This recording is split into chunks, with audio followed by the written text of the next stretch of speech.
बसपा अध्यक्ष मायावती ने आज प्रेस कॉन्फ्रेंस कर नए साल की बधाई दी। वहीं विरोधियों पर उन्होंने जमकर निशाना साधा। उन्होंने चुनाव से पहले शिलान्यास और उद्घाटन करने का आरोप लगाया और कहा कि सरकार की चुनावी भीड़ में सरकारी कर्मचारियों की भीड़ होती है। वहीं बसपा की चुनावी तैयारी नहीं होने के हमले पर जवाब देते हुए उन्होंने कहा कि हम दूसरी पार्टियों की नकल नहीं करते, हमारी पार्टी धन्ना सेठों की पार्टी नहीं है।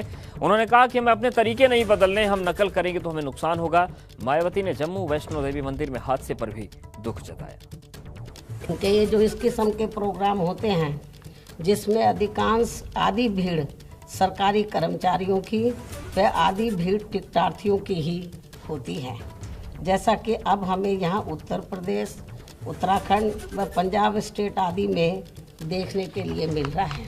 और इतना ही नहीं बल्कि अब यह ठंड में जो इनको गर्मी चढ़ी हुई है, ये सरकार के गरीबों के खजाने की ही गर्मी इन्हें चढ़ी हुई है। आज नव वर्ष के खास मौके पर सावधानी के तौर पर मैं अपनी पार्टी के लोगों को ये भी कहना चाहती हूँ कि जब बीजेपी व कांग्रेस आदि केंद्र व जिन भी राज्यों की सत्ता में आसीन होती है तो फिर ये पार्टियाँ केंद्र व संबंधित राज्यों में चुनाव घोषित होने से लगभग तब ये पार्टियाँ पूरे देश में जब लोकसभा का आम चुनाव होता है तो तब ये पार्टियां उस दौरान केंद्र व संबंधित राज्यों में चुनाव घोषित होने से लगभग 2-2.5 महीने पहले अपनी खूब ताबड़तोड़ हवाई घोषणाएं, शिलान्यास, उद्घाटन व लोकार्पण आदि करती हैं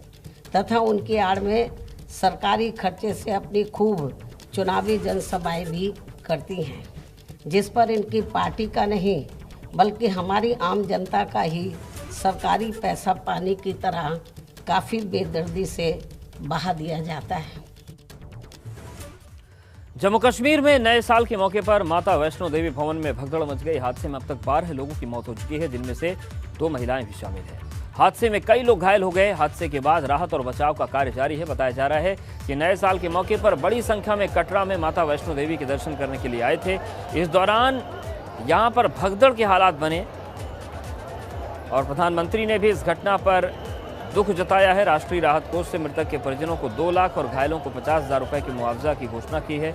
वहीं जम्मू कश्मीर के उपराज्यपाल मनोज सिन्हा ने हादसे में मारे गए परिजनों को 10-10 लाख का मुआवजा देने का ऐलान किया है। वहीं घायलों के इलाज के लिए 2-2 हज़ार रुपए दिए जाएंगे।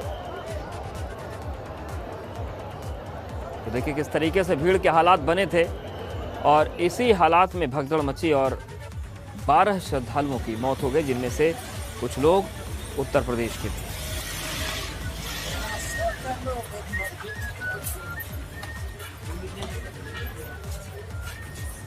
हम गाजियाबाद से आए थे। हमको 1 बजे के करीब की बात है सर, 1 बजे, और बल्कि एक बार इससे पहले भी हुआ था, बट वो समहाउ बहुत माइनर था, उसमें किसी को चोट नहीं थी, कोई हताहत नहीं हुआ था, लोग ठीक ठाक थे। आप कहाँ से हैं सर? जी मैं गाजियाबाद से हूँ सर। कितने क्या सिचुएशन थी वहाँ पे और आपके कौन लोग हैं जो साथी? सर ये मेरे नेबर हैं, एक्चुअली हम लोग 8-10 लोग आए थे। ये हमारे नेबर हैं, मतलब हम लोग 8-10 लोग इकट्ठे आए थे जी। वो क्या था सर ये स्टैम्पेड ही हुआ है सर। स्टैम्पेड इसलिए हुआ क्योंकि लोग इतने ज़्यादा थे, रास्ता था नहीं। हर तरफ से आदमी सोचा था कि मैं निकल जाऊँ। जिसने दर्शन कर लिया वो भी सोचा था मैं पहले निकल जाऊँ, और जिसने दर्शन नहीं किया तो सोचा मैं पहले आके दर्शन कर लूँ।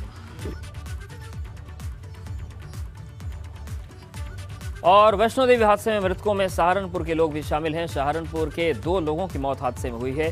3 लोग दर्शन के लिए गए थे। वैष्णो देवी हादसे में शामिल मृतकों की तस्वीर सामने आई है। तो सहारनपुर के भी लोग हैं, गाजियाबाद से भी कुछ मृतक हैं।